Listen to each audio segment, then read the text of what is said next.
Working Interferences is intended for mature audiences. Since the hosts never grew up, someone needs to be the adult.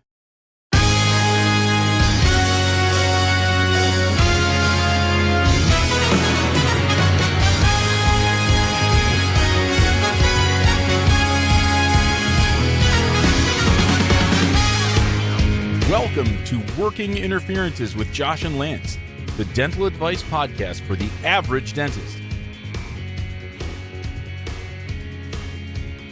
Here is Josh and Lance. Raz, what is up? Welcome to the Working Interferences podcast, a dental advice show. I'm Joshua Austin. And I am Lance Timmerman. Still hot on the Olympics, Lance. I can't get enough. Oh, good. Every night, trying to avoid stuff. Turned off all the notifications on my phone so as to not be spoiled by anything, because, you know, it's in Tokyo, and so we do have a time deal. Yeah. Which sucks. It really does, because that means that the red letter, you know, the high value events all take place at about 6 a.m. here, something like that. Oh, okay. That's kind of their prime time there. So NBC will show them at 6 a.m. like on, I don't know, USA or something like that. Okay. And then tape delay it and then show it here at prime time. So, you know, if you don't want to get spoiled, you got to it wouldn't have been a problem 15 years ago, but now it's just like, right, you got to not go on social. And so I've been doing it, man. I've been trying to stay spoiler free. It's just so enjoyable. I just love it. Awesome. It's kind of like me every July. I have notifications for the Tour de France, and I had to turn them off because I was DVRing the stuff, and I was going to watch it when I got home, and I didn't need to know the drama. So how long is one of those races, though? Like, how long is one of those legs? Yeah. Is it all day? No. It's usually going to go from like noon to 5. It's local time. Okay, so that would make it... And even the TV coverage wouldn't even start till 2. So when I was there watching on like at the hotel or something, it was like 2 to 5 was the TV coverage. So it's still minimal compared to the Olympics. Okay, so that would make it pretty early. If it's noon to 5 in Paris or in France, that's about a 6-hour time difference here. Yeah, the relay is going to be around 8 or 9 a.m. in the morning, depending if it's a mountain stage or a sprint. So, yeah. So you just stay off of everything related to that for the day. The past couple years, I've been able to sneak an app in the operatory on my phone or something to actually watch the finish, but I didn't see all the drama and everything until I get home. Okay. So I just couldn't wait. Yeah, no, see, I want to be able to sit and enjoy it. Like, I don't want to be worrying about, you know, what's happening. I've realized that the Olympics are pretty sexist. Oh, okay. I don't know how I know. But okay, no, but are you sure? Beach volleyball. Yeah? I enjoy that. So I asked, as do I, and they show a lot of it. Mm-hmm. But they only show women's beach volleyball. Oh, is there men's beach volleyball? I asked Andrew, I was like, is there men's beach volleyball? And she was like, yeah. Like, I've not seen 1 second of men's beach volleyball. It is all women's beach volleyball. Was a guy years ago, was it Karch Karai? Was they a Well, guy? So yeah, I had this conversation with Andrew as well. I was like, the most famous men's volleyball player of all time is Karch Karai. Okay. The fact that I know that now means that I don't know something that I should know. You know what I mean? Like, that's one of those kind of things where it's like, that's not information that is of any use to me. It will never come up in anything. Mm-hmm. There's no reason for me to know that. Until someone asks you, is there guys volleyball, and can you name somebody? Now, like a trivia night, right? Like, that's when that comes in, right? Like, it's the only time that saves your ass. Mm-hmm. In fact, Karch Karai is coaching the men's indoor volleyball, who lost to Argentina pretty handily in 3 sets the other day. I watched all of it. No interest in volleyball whatsoever, but it's fascinating because it's the Olympics. Wow. So there is men's beach volleyball. It's the same exact sport except it's just dudes in tank tops and like little running shorts, little wind shorts or something like that. Mm-hmm. Versus the women, they put in fucking bikinis, right? And the women are ripped and they look great. Mm-hmm. There was 2 women's teams for the Americans. There was Team Slays, as they called it. That was Kelly Clays and someone else. But like it was like I think I saw every single second of their matches. You know what I mean? Mm-hmm. And not a literal second of men's at all. just none. And so, it's just absolutely. So it was Sponsel and Clays is who the second team was, and then there's a team right now, an American team that's still going. That's Ross and Kleinman, Abby Ross and Alex Kleinman. They're still going. They won today. They beat some country whose flag I don't know, but Clint would know. Clint would know, yeah. Clint, he's the vexillologist. Clint would know just from the flag. He sure is. The fact of the matter is that, like, every second has been on, like, primetime NBC, like Channel 3 full coverage. Well, it's all about the ratings. Not a second of men's. It's the ratings. All about the ratings. It's great for the sport, I guess. But is that, like, the coverage that you want? Like, if you're trying to, I don't know. I mean, I guess all publicity is good publicity. Allegedly. But it just is like, it's pretty blatant that it's just women's beach volleyball that they show. And I'm sure the guys look great. And, like, I would guess that at least a lot of the audience is women, too, who would fucking love to watch these ripped guys jumping around the sand like it's a fucking scene from Top Gun. Well, are you sure? I mean, so it's like Andrea loves the swimming. And part of the reason she likes this is, like, who's the guy, oh, God, the guy that won all the fucking medals. Michael Phelps? No, this year. Mike Spitz?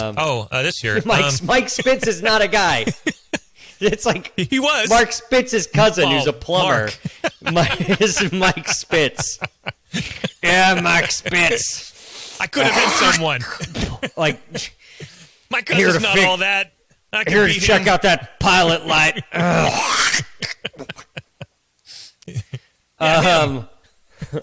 No, it's a guy from Florida, and he's got Caleb Dressel. Yeah, he looks fucking amazing with the shirt off. He's got, like, not only does he have, like, the 8-pack, he's got, like, those, like, cuts that go down, like into the swimsuit. It just looks like he's he's like, it's fucking amazing, and he's got, like, the tattoo on his arm. He's just, like, chiseled out of fucking marble. I'm sure that all the men's volleyball players look the exact same. And, allegedly.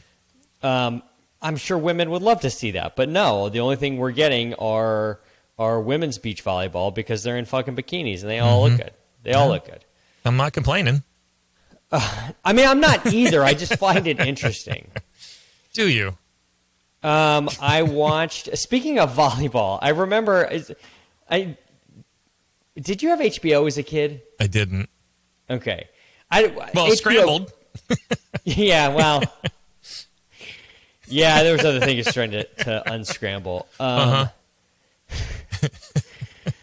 had HBO as a kid, and HBO was like, they just show the same fucking movie. They have like 7 movies, and they just show it over and over and over. Right. It's all different now because of streaming and whatnot. Yeah. But back then, like, you couldn't stream anything. It was just what was on was on. Yep. I remember as a kid, there's a movie they played all the time called Side Out with C. Thomas Howell. Oh yeah, and it's a beach volleyball movie, and it's like he's like in law school or something. He's like doing an internship, but like he just was he shooting 2 movies at once, Soul Man and I don't know, because he was in law school there. Yeah, Soul Man is tough. It's real tough. Did not age well. No, that did not age like there. I think pretty sure we all knew it was bad at the time. I kind of was suspicious. The blackface is not great. I was thinking Rae-Dawn Chung was really she for sure did not appreciate. So Side Out is about this guy's a law student. He's like in LA for like a summer internship or whatever. He's like can't resist the allure of beach volleyball, and he like gets sucked into leaving his internship to go play beach volleyball with Peter Horton. Do you know who Peter Horton is? I don't know. Is that Dick Horton's cousin? Yeah, exactly. Peter Horton is an 80s actor who's like in 30-something, and then he was in the network TV show Beauty and the Beast. Do you remember that one? Vaguely. He played the Beast. And it's just this weird movie about beach volleyball and just these 2 guys that just are playing beach volleyball. And I just remember I've seen this movie, I don't know, 30 times. And Kathy Ireland's in it. It's like her first movie role. Courtney Thorne-Smith. I mean, it's nice. a pretty stellar deal here. And I still remember beats from this movie. And it's like, that's the extent of my beach volleyball knowledge is from Side Out with C. Thomas Howell and Peter Horton and the Olympics, and just watching ladies bouncing around in bikinis. That's pretty much it. That's all Not there is. exactly a connoisseur of the volleyball. I was watching an event that I did not know existed called men's trampoline. That's why I love the Olympics. It's so good. It's just like shit you get immediately invested into literally something you did not know existed 30 seconds before. I remember I had a Nintendo game. It was about the Olympics, and as I'm scrolling through, there was a trampoline area. I'm like, what the fuck? And so I had to look it up to find out. Really, it is an Olympic is that event. Really a thing? Yeah. Fuck. Was this the Nintendo thing that had the power pad, like the thing you would roll down and you would do the triple jump on it? Do you remember that? I think it might have been. Okay. Yeah. I mean, that's like regular NES, like first NES. Yeah, it was a while ago. So trampoline is a gymnastics event. And so it's all gymnasts that do it. And it's like literally they just hop on a fucking trampoline and start jumping around. Yeah. And they do, whatever their triple pikes and all that shit. And there's like an X in the middle of the trampoline. They get like points taken off if they start drifting away from that. Oh. Also partially because you could fucking tear your insides open if you fall on one of those springs when you're literally bouncing 30 feet in the air. It's like the game, the floor is lava. You don't get off the X, you're going to melt.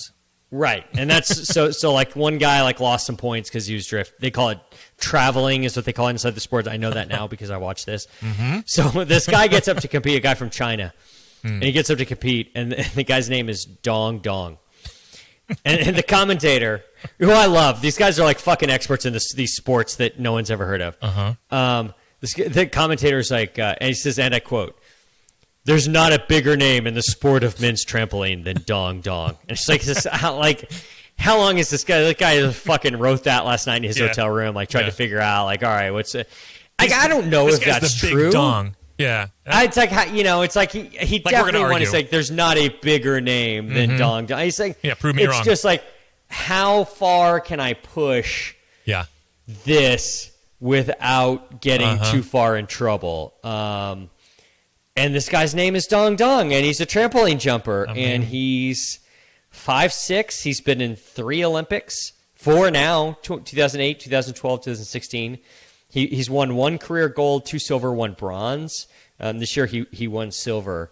And the dude's name is Dong Dong. So move over Eileen Titmus or Abby Titmouse or whoever. Right. We have a new best name at the Olympics in the clubhouse, and I don't know if this one's going to get beat, my friend. Well, what if they join forces and becomes the Dong Titmouse or the... Yeah, it would be like Abby Dong Titmus if she hyphenated. There you go.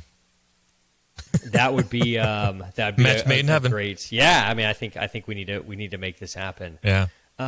He's 5'6", if you wanted to know. He's from Beijing, and he's there's no bigger name in than Dong Dong. It must suck. You obviously can't you can't have your Instagram be at Dong Dong. They're just not gonna let you have that. You can't get a custom license plate. No, you can't put Dong on your license plate. No one ever believes you. See, I thought Dong could go anywhere. I thought. I mean, one of 3 places, really. It's all Dong all the time. I mean, he has a Wikipedia that has all the medals and world championships that he's won. Dude's been going at it since 2007. The bouncing Dong. Yeah, Dong Dong has been bouncing up and down for nigh on 14 years now. So in a row. He was just a young Dong at the time in 2007. When he was a little Dong, he was on those little jogger trampolines, and Dong Dong. That's just amazing. If you wrote that in a comedy movie, no one would believe you. No, there's no way. Long Duck Dong, fine, but Dong Dong is just I mean, you look at that, even now you look back at that and you're just like, well, all right, now that's obviously incredibly stereotypically offensive to Asian people, but now they would never. It just doesn't in a room, they'd be like, no, we can come up with something better. It seems like a cheap joke. Right. And then you make it dong dong. It's like, no, there's just no way. It's just like, that's a 4. Let's write something smarter. But, hey, there's not a bigger name in men's trampoline than dong dong. Lance, this is an advice show. I guess. Our advice would be to name, if your last name is Dong, don't also name your child with the first name of Dong. We need a dong break in between there. Yeah. We answer questions. We answer questions we find in all those neat little dental Facebook groups. We answer questions from Reddit. We strive to help dentists and dental team members with their own unique brand of advice. So please, we need your questions. They're the sustenance we crave. You can submit your questions to workinginterferences@gmail.com. No, we don't want just any question, do we, Lance? Fuck no. We don't want a bunch of boring questions like, who's the best trampolinist ever? Because we all know that Dick Johnson is the greatest trampolinist of all time. We want the questions that Gordon Christensen cannot answer. Question 1. In the running for wildest question we've ever had. I think so. White Brownies asks, TIFU. Lance, tell our listeners if that are new what TIFU stands for. Today I fucked up.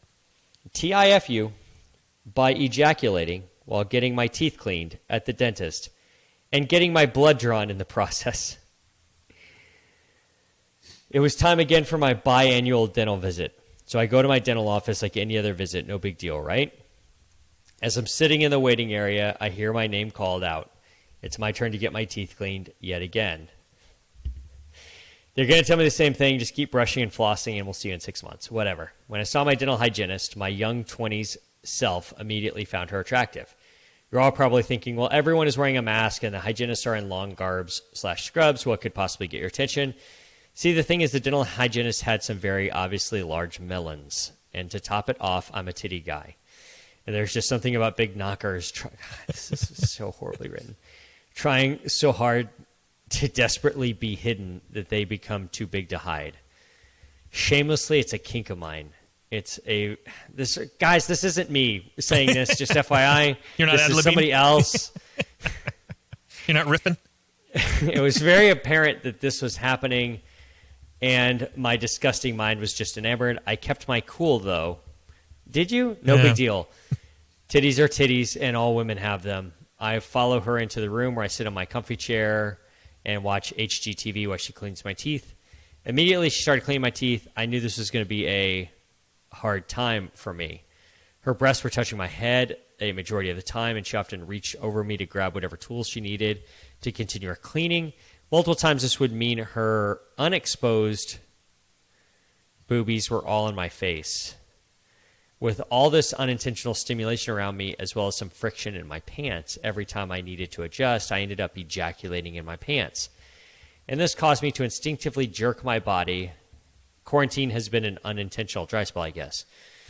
At the time, my dental hygienist was scraping off plaque with a sharp pick-like tool, and me suddenly convulsing like a fish out of water caused her to accidentally cut part of my lower right gum, causing my gums to spill a little bit more blood than someone who tried to floss for the first time after 10 years not flossing. My gums are sensitive, but damn, did this hurt. She handled the situation well. She simply rinsed out my mouth with water a few times. She blotted the gum cut with tissue paper for a few minutes until the bleeding finally settled down. And she also would not stop apologizing, which only added to my shame. I was embarrassed and ashamed. I think those kind of mean the same thing. We finish up. I schedule my next appointment for 6 months later. She apologizes more. I thank her without even making eye contact because I'm still so ashamed at what happened. And just leave the dental office now with a slightly sore lower right gum as well as freshly cum-stained pants. And now I'm sitting here in my home typing away to share this on Reddit, still wearing cum-filled pants. TLDR, accidentally jizzed my pants while having my teeth cleaned by the dental hygienist because her breast kept accidentally touching my head face, which was enough, I guess, which also caused her to accidentally cut part of my gum. Edit. I forgot this detail. Because I was very shook earlier. It's worth noting that my pants were black. So unless anyone noticed me walking slightly funny on the way out, it was barely a noticeable stain. So then wet stains in general don't show right away, though TMI, but looking at them as of right now, a few hours later, there's a visibly dried faint white splotch that is starting, God, I don't care. Starting to show on the front side, not that it matters. Also, no, I'm not planning to ask anyone out. This was just some freak accident that I shamefully decided to share. Edit 2, I changed my pants. I'm just saying I still... Oh, God damn it.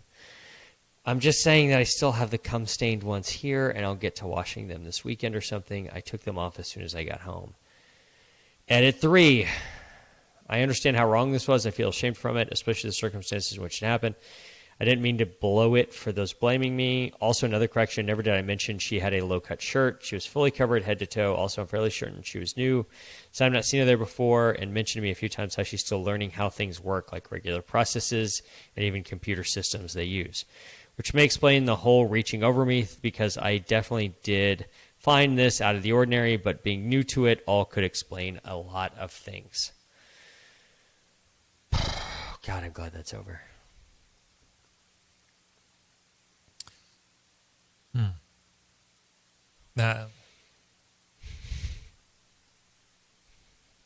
So when you sent me the screenshot, it got cut off a lot of that. Yeah. I'm kind of glad I... You were introduced to that for the first time just now, huh? Uh-huh. Good. Huh. I'm calling bullshit. Was trying to figure out... I don't think I ever just stared at somebody, or I don't think I was ever jizzing in a dental chair, or I was never like that Lonely Planet skit, the jizz in my pants, or checking out the... Yeah, I don't think that actually exists. That's kind of what I mean. I think that's just like comedic effect, right? That's just like a joke. Like how does that like how can you... So I figured this guy saw that video and thought, you know what? My hygienist is pretty hot. What if I jizzed at my hygienist's appointment? And this is, I feel like, so we got 20,500 upvotes for this. Wow. Holy shit. So bathing in the karma here for this, a bunch of awards. Maybe it happened. Maybe I just have never known true arousal, Lance. Well, that could be. That's entirely possible. Because this has never happened, and I just don't, like, how can... It's just no stimulation. Like he said, some slight friction from me shifting. How much are you shifting, my guy? Yeah. Like to get enough to like this just seems. This seems. I even when I was young and young, dumb, and full of, Yeah. This would have never happened to me. So never happened to me. I don't think there was ever a moment. Yeah. Yeah. How long of a dry spell would it have to be for this to be I just feel like there would be some sort of nocturnal emission first if you got to a long enough dry spell. Generally speaking, you would have this. Yeah, generally speaking, the epididymis emission can't hold that much. It's going to have to nocturnally release some therefore. So I don't think this is happening. So it seems as if the hygienist did not know, just thought he jerked. Which is I tend to like be that. She probably faked ignorance. I mean, if you're really writhing around and stuff, we notice. If somebody comes in their pants in my office, I want my hygienist to come tell me so that I can dismiss them right there. Yeah. Yeah.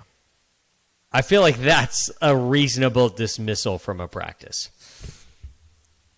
I can't see any fault with it, so it would be hard for anybody to challenge that. Exactly. You had the deal where it was like, somebody was upset because they owed $27 or something like that. Yeah. Like, all right, it could be, whatever. Some people, $27 is a big deal. All right, cool. Like, we can talk, like, we can hash that out. There's some discussion there to be had. This is kind of a no-fly zone. Mm-hmm. You come in my office, you're no longer coming to my office. So we can have a picture, notice out there. This is a gun-free zone, and can you also say cum-free zone? Maybe. Yeah, this is absolutely a cum-free zone. Mm-hmm. It can be both. Make it both. A no-fly zone in respect to jizz. No jizz will be flying. Yeah, the only jizz in my office is mine. I was going to say that, and I'm glad that you did. As an owner, in non-clinical scenarios, you mark your territory. Between consenting adults in after hours, that's a different story. Absolutely. For some jerk-ass kid off the street to come into my dojo and flex that sort of pheromones. Jujitsu is a no-go. Is a no-go. We're gonna have some words. If this did actually happen, I definitely feel bad for the hygienist because she thinks, according to this, if we're gonna take this as the gospel according to cum pants, she thinks that she screwed up. Right. And she did not. He's just a degenerate. Yeah. And so when they jerk their head and I ding an adjacent tooth or something like that, like I sleep more soundly at that than I would if someone's really good and I ding an adjacent tooth. You know what I mean? Yep. So sleep soundly, sweet hygienist. Yeah. I feel bad that she thinks she screwed up and had to apologize. Like, the only person that needs to be apologizing is him, and you don't need to apologize to him. Exactly. He needs to be apologizing profusely to you for objectifying you in such a manner. I just don't like. I mean, when I had ortho when I was in dental school. Okay. And the orthodontist that I was going to was like one of our like part-time faculty members. And okay. Really nice guy who I still work with today. And he would basically treat pretty much every dental student for like, cost. Yeah. Basically you pay him for like the disposables and the cost of brackets. That's pretty much it. Yeah. Which is good deal for him because he sort of, made relationships with a lot of people early on and then become referral sources. It's a good deal for dental students. For sure. A good deal for everybody. And then their particular ortho office, and not every ortho office works like this, but their particular ortho offices, they would pretty much try to keep you at least with the same assistant, the whole time.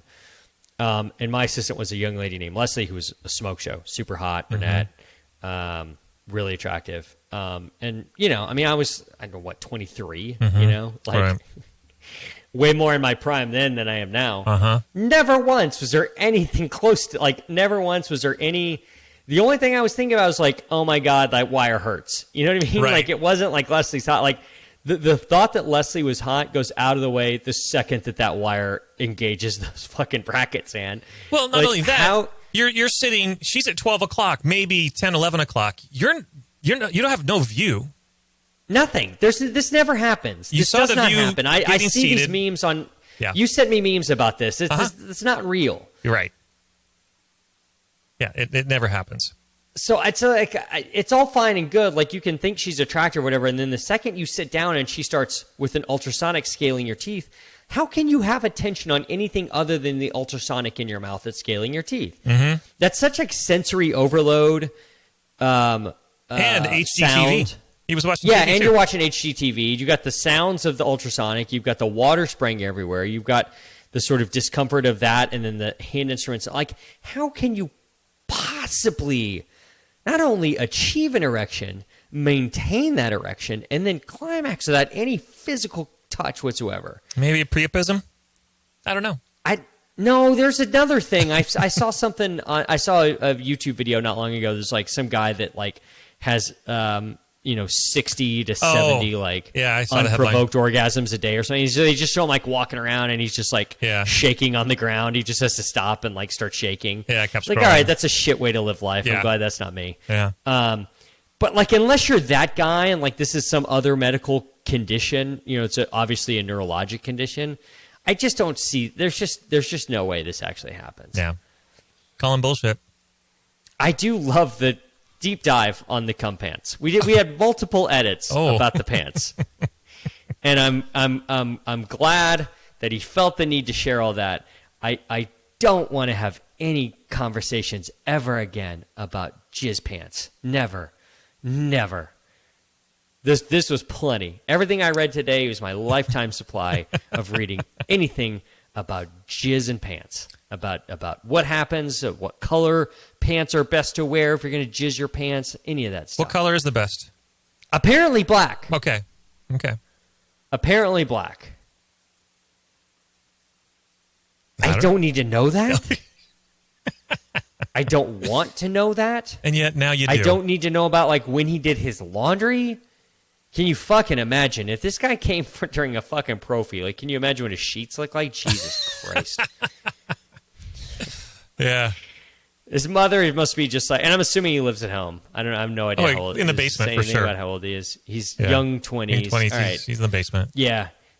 His mother just thinks he starches his sheets, right? Like, that's right. Do you like starch and iron these sheets? Why are they so crunchy? When you have to break a towel, I think it's a sign that he's well hydrated. I guess, man. I'm glad it's not me. I just got to tell you that.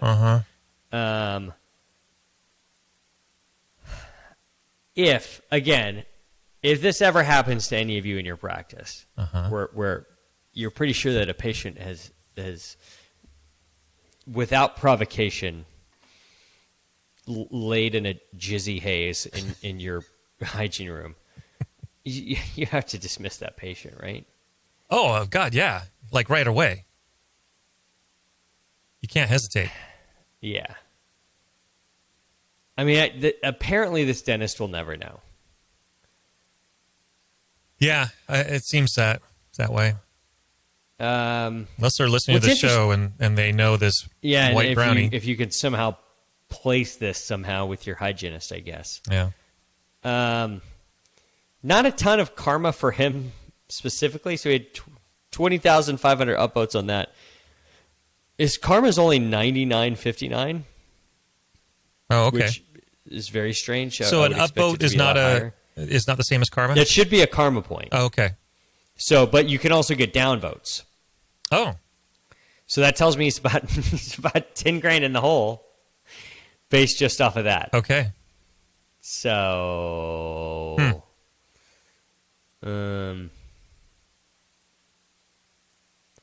yeah. I just feel awful for this hygienist. Yeah. Because I don't know what's worse, knowing or not knowing.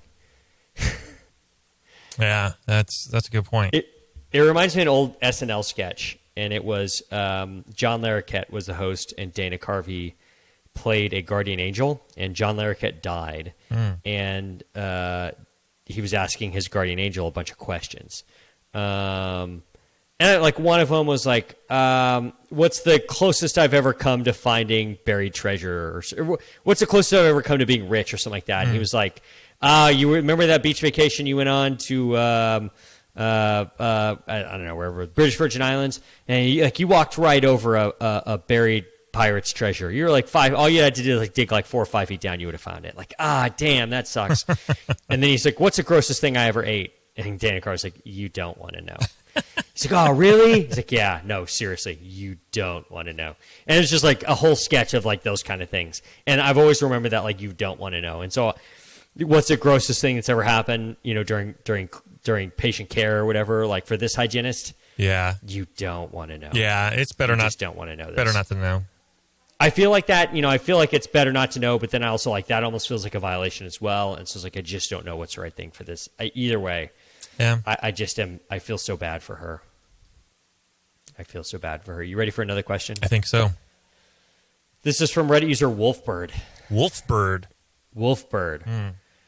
What is the least offensive or most polite way to tell my periodontist that her hands reek of her prior patient's diseased mouth, and she could be spreading disease from that mouth to mine?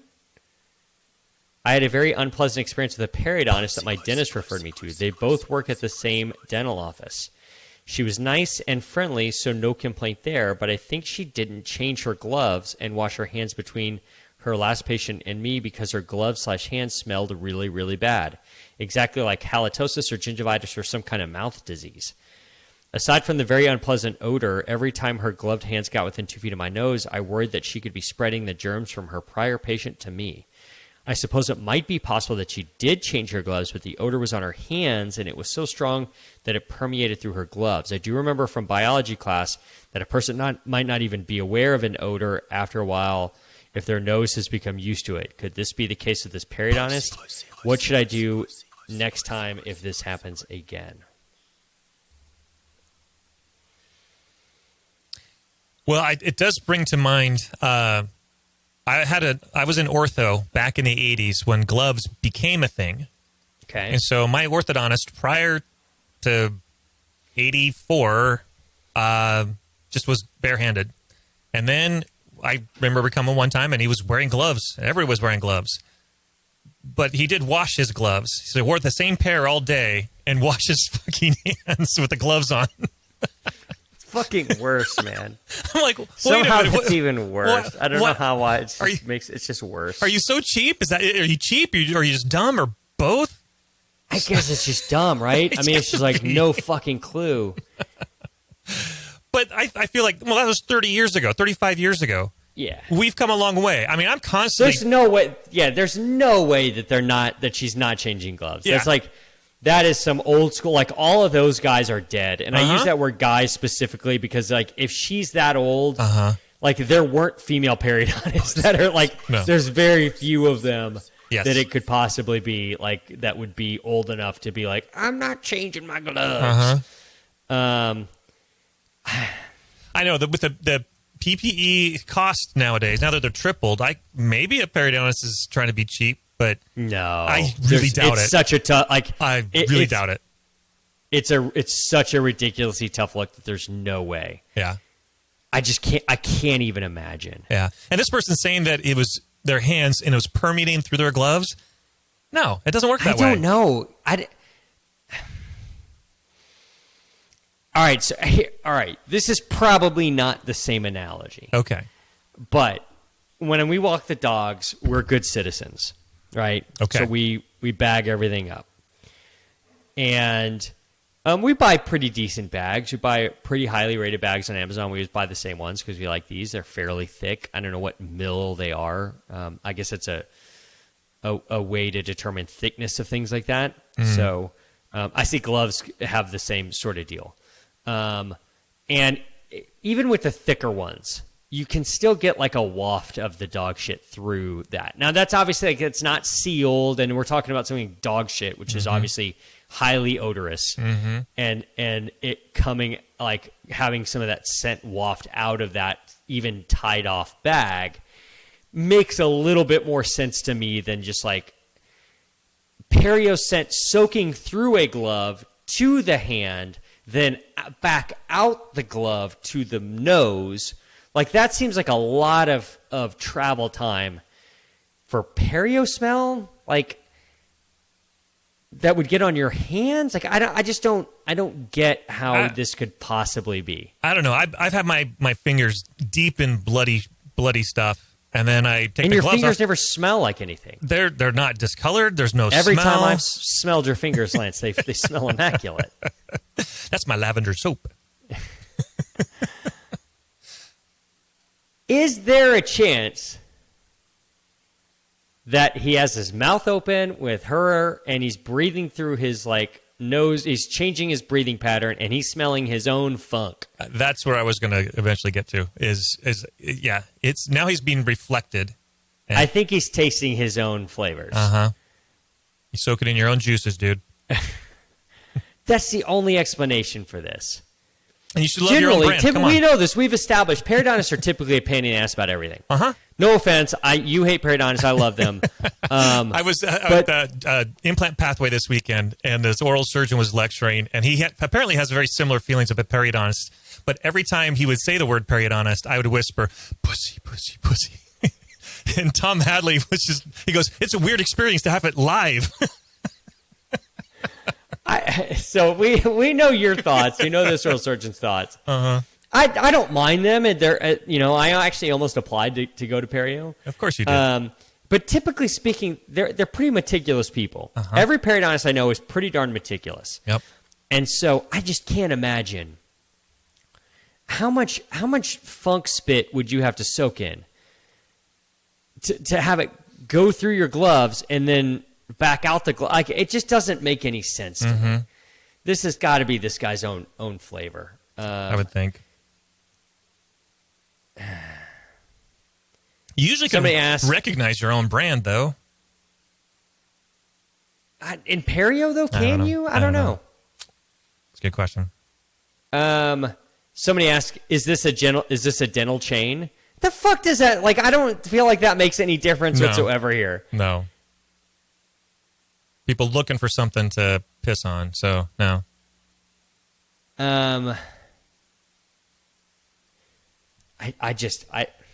I'm looking at this and, all right, here's somebody standing up. I've worked for a terrible, cost-cutting, money-focused, productivity-driven chain. I have never, ever, ever in any office ever heard of any doctors, except for really old-school dudes who are essentially all retired at this point, not getting new gloves on and washing hands in between. It is stupid, obvious to patients if you reuse gloves. Dentistry is bloody, messy, filthy business, and gloves are cheap.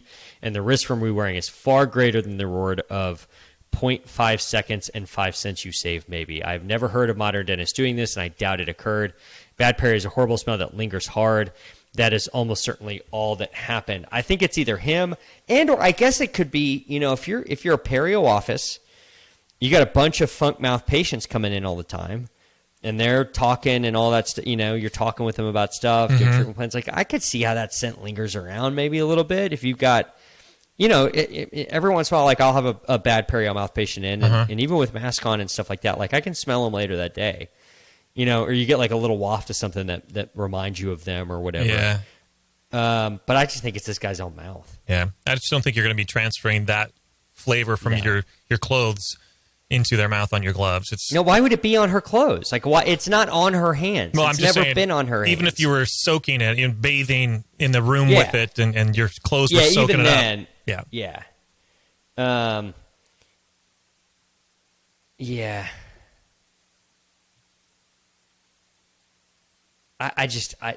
This has got to be from himself. Yeah. This has got to be like has like a paralyzed asshole or whatever, and it's like, who farted? And it turns out it's him the whole time.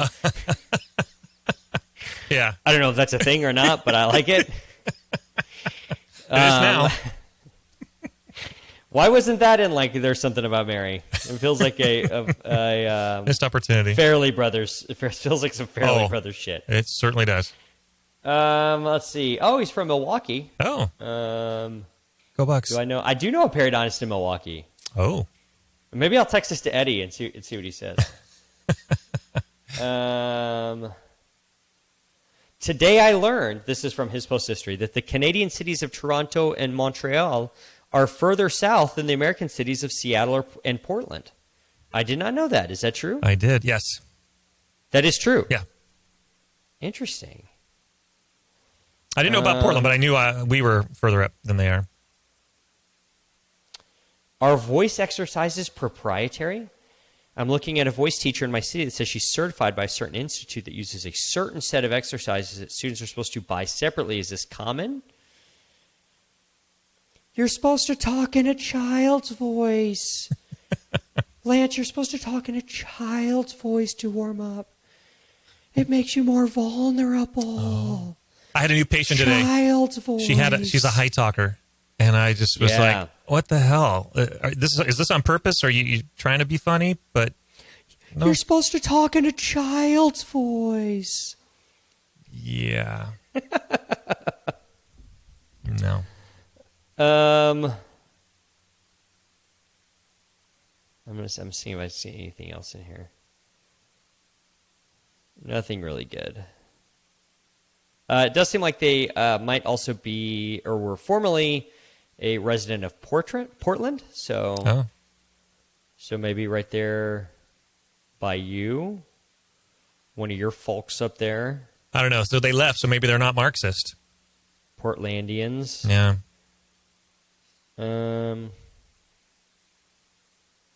Yeah, nothing really good. Mm.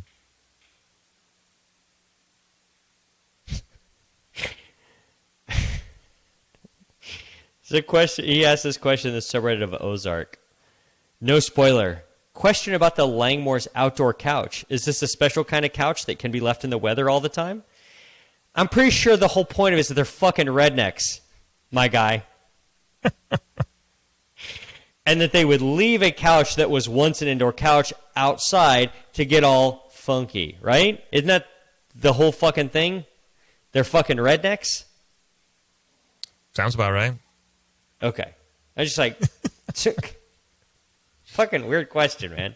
There's a lot of weird questions on Reddit, if you have There noticed. sure are. There sure are, Lance.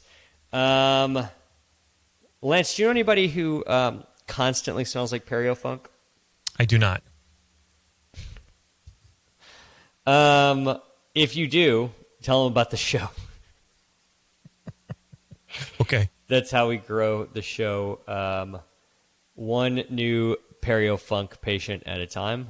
Hit us up with a rating. Lance, what's your favorite number? Big fan of 5. I love the number 5. 5mm pockets, my favorite ones for sure. Ka-ching. iTunes, Google Play, Stitcher, Spotify. If you're flicking through Podbean, flick 5 stars. Hit us up on the web, workinginferences.com. Hit us up on all of the social bullshits. What are the social bullshits? Facebook, Working Interferences with Josh and Lance, Funny Shipper, Dentist, and Dental Team members. Twitter, @Winterferences. Instagram, @Winterferences. Lance can be found on Instagram, @DearTimmerman, DMD. I can be found on Instagram, @Joshua Austin, DDS. Smash that follow button. Would smash. It's my turn for a song. Is it? Yeah, last week you did Elohim City. Oh, did I? Okay. And I told you that Timothy McVeigh used to hang out there all the time. I couldn't remember which week that was. Sounds about right. This is last week. Okay. The entire state of Oklahoma is just terrible. I mean, like, obviously, like, yeah, no, I mean, what happened at Oklahoma City is obviously terrible. No, but, that is bad. Not a fan. The fact that he hung out at this place called Elohim City, is just in Oklahoma, is just like really fucking on brand for a terrible state that now apparently we're all going to the SEC together. So it's just weird. I was talking to some Aggie friends over the weekend, and we were talking about it, and I said, jokingly, I was like, oh, at our first game when we're in the SEC, you better bet we're all going to be chanting SEC, SEC in the crowd. You know, it's like a big thing that the SEC people do. Right. And and he was like, yeah, we did. All of us did at our first when the Aggies joined the SEC. And I just laughed. It's like, of course you fucking did. I'm still kind of torn about it. I don't know how to feel. Yeah. It doesn't happen until 2025. So yeah. It's kind of a weird, like, hey, you tell like your wife, hey, we're going to get divorced, but like in 4 years. Like, man, it's going to be a weird 4 years. Yeah. I don't know how that's going to go, but it seems like it's going to be a weird 4 years for us in the Big 12. I would think. I don't know. Now I see that like they're trying to get Clemson and Florida State to join. Yeah, I saw that. And it's just like 20 fucking teams. Yeah. They've talked about like trying to get Ohio State and Michigan. Super conference and nothing else. There's no like, all right, you can argue Texas is the SEC or like Texas is the South. Like it's at least the South, Southeast. Fucking Michigan is there's no map you could look at that makes Michigan the Southeast. Part of so the I don't know how you pull that off. Yeah. No. Yeah, and then I don't know what happens to the Pac-12 and the Big Ten, and it just seems. I don't know. I don't want to be like old man shaking his fist at a cloud because college football is going to be awesome no matter what. Like it's it's always going to be fucking great. But this one's just a little weird. And like I don't know. I don't give a shit if we don't play Texas Tech anymore. I don't give a shit if we don't play Baylor anymore. I don't give a shit if we don't play TCU anymore, or Oklahoma State, or Iowa State, or Kansas, or Canada. Fuck them. I don't care about any of those. Like to me, it's just all about Oklahoma. We got to play Oklahoma, and it'd be great if we played the Aggies like at least every other year or something like that. Sure. It'd be fucking great. Like that's kind of all I care about. So as long as those things happen, like I'm kind of cool. As long as we get to play OU at the Cotton Bowl in October at the State Fair, like that's really kind of all I care about. Like even if we didn't have any, I don't care if we play the fucking Montreal Alouettes and the Toronto Argonauts. But as long as we play Oklahoma that second weekend in October in Dallas, like that's all I care about. So the rest of it, I don't know. It'll all balance out. I still don't know really how I feel. I do feel though, if Texas can come in third in the Big 12, that means we'll easily win the SEC, right? That shouldn't be a problem. That's about right. This is going to be great. We're going to finish 8th place. It's going to be awesome. So we're going to crush every fucking year by Alabama and Auburn and Oklahoma and LSU. Jesus Christ. Have you ever heard of a band called Atlas Genius? Oh yeah. Big fan. They're from Adelaide, South Australia. Are they? And South Australia. I mean, it's got to be coastal, right? Pretty much every city everything in Australia is coastal. It's a hollow continent. Everything's on the edge. Yeah, it's actually like fucking square in the south of it. So it's not too. So I guess Melbourne is like what's across the bay from Tasmania. Okay. A little kind of tail on Australia. Adelaide's a little bit more towards the west. Okay. On your way to Perth? Still South Australia. Okay. I don't know why I thought everything in Australia was on the north, but it seems like everything is kind of on that south. Pretty much southeast. The Gold Coast. Brisbane, Sydney, yeah. All along that coast. Adelaide's just kind of around the corner from Melbourne, towards the west side. I've never been to Australia. Have you? I have not. It's on my list. It's on my list. I keep hoping that like somebody will want to bring me into like the I don't know, the fucking like Sydney, Seattle Study Club or something. There's still hope. I doubt there is one someday, but we can start seems one. like it'd be great. Yeah, no, absolutely. I'm down. I just need to find an oral surgeon there who wants to do it. But it seems like it'd be great. But Alice Genius is a cool band. I actually saw them here a couple years ago. And they opened for a guy named Matt Kearney, who I really like. But what's funny is this happens every once in a while, and it's probably happened to you a few times, where you go see somebody, you go see an act, and they have somebody opening for them who at the time you kind of like, like you don't, but then like a couple years later they become way bigger, and that's kind of what happened here. Is they've actually become bigger than Matt Kearney, and they've got a pretty big hit right now. But I still like their song that was kind of one of their first hits, called Trojans. Yes, and love it. I don't know if this is about the condom, but or the Southern California Trojans. I don't know. Could be both. If it's any of those, or both, maybe. Trojan man. Either way, this is Atlas Genius Trojans. Did you say Trojan or Trojans? Trojan. How do you say it? Trojan. Trojan. Yeah. I usually say Trojan, like it's kind of soften that J. Trojan. Interesting. It seems more French. It's very French. That would be the way. Yeah. For Lance Timmerman, this is Josh Austin. Peace. Stay fresh, cheese bags.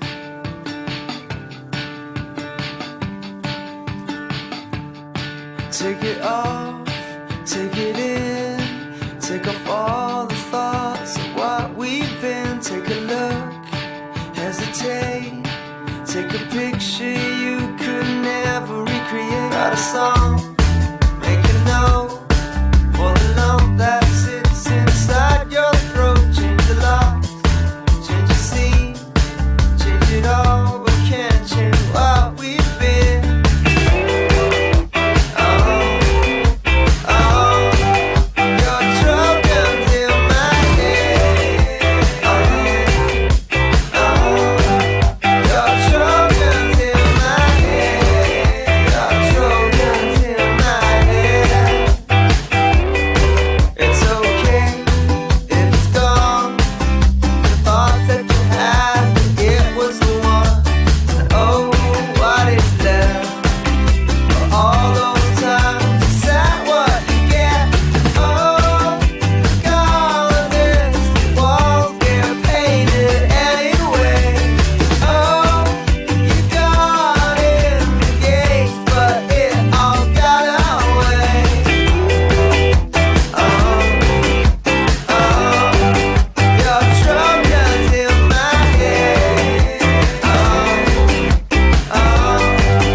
Change the lights, change the scene, change it all, we can't change what we've been.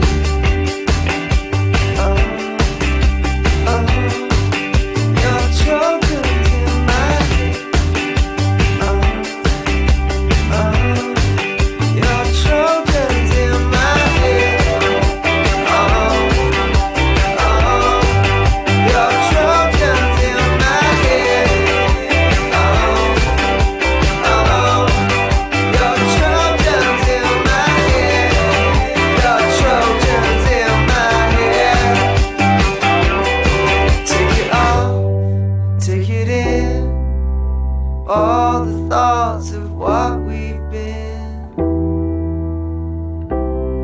Take off all the thoughts of what we've